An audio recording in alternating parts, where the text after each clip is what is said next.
Hello folks, and welcome to another Sasoi spikeboarding tutorial and demonstration. Today we are in the outskirts of Metro Denver, and what we're going to teach you today is not this carving that you're seeing now. We're just making it down this little hill here, and we are doing a little bit of cadence breaking, but some of this stuff is a little more advanced.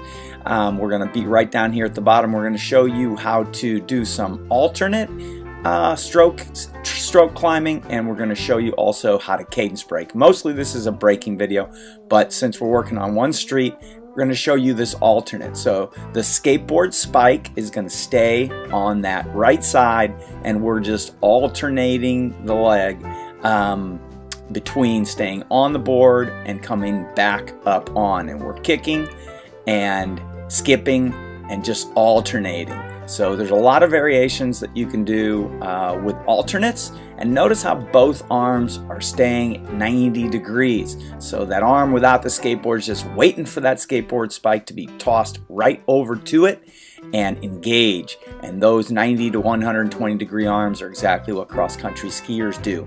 So here we go, guys. It's a tiny little street. We're just going to do this 4 times, and we're going to speed up every single time. So now we're just going to go over a little bit the idea of how to cadence break. So in spikeboarding, we're not sliding, and we're going to cadence break. So first of all, notice that you've also got an ability to brace yourself with the spike left and right. But what we're going to basically do is try to get our nose over our knee, and our knee over our toes, and glide. So the whole essence is to glide, and instead of kick forward, you're going to drop your heel as we just demonstrated there. Keep your shoulders back, keep your head over your shoulders, your shoulder over your hips.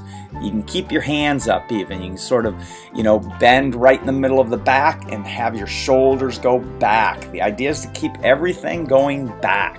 If notice how the foot is dropping onto the heel. You don't want to be landing on the ball of your foot, nor do you want to be pitched forward. The whole idea is to stop, and also realize that the skateboard spike is being held neutrally in that neutral position off the silicone, and it's being kept parallel to the board, so it's not out flailing around. Keep it parallel to the board, ready to just shift it into the silicone grip and use it if you need it, but also it remains in a safe position. Notice how slow we're going, and we're staying in control. How slow can you go in control is the name of the day. If you can't do it slow, then you can't do it fast. And there you go, down to the bottom. This is a simple little suburban street.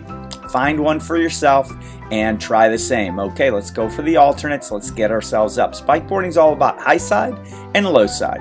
Do a little work up, then get yourself down. After a little while, and you learn to carve, you'll be able to carve, but right here we're just teaching how to break.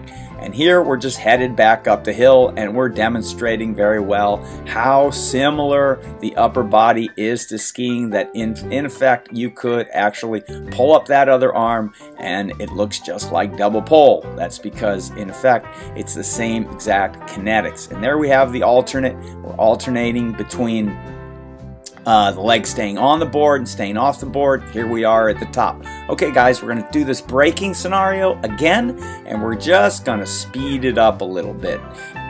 Don't focus on that rail turn too much. That's a little more advanced. You can turn the board around however you like. But again, we're focusing on the braking drill here. So the skateboard spike is remaining neutral, and we're gliding nose over knee, knee over toes, and then dropping the heel as we remain in control. We're also drifting the board to the back. So it's up, over, and down in the front. Drift the board to the back, and then slowly keep the board in check. Keep the speed in check. Head over shoulders, shoulders over hips, and slowly come to the bottom and come to a stop. So there you have it, and there's a little one-legged rail ride around.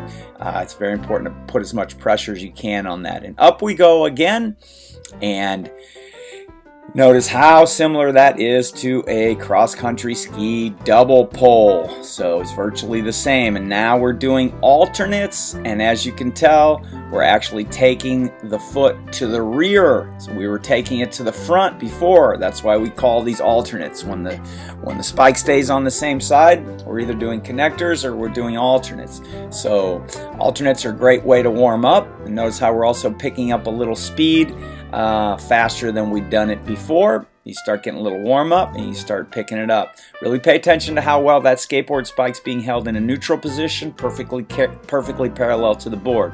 Okay guys, here's the braking drill again, and we're just going to speed things up a little bit. We're just going to let the glide go longer than we did before and pick up some speed. Notice that shoulders dropped. We're balancing over center line, nose over knee, knee over toes.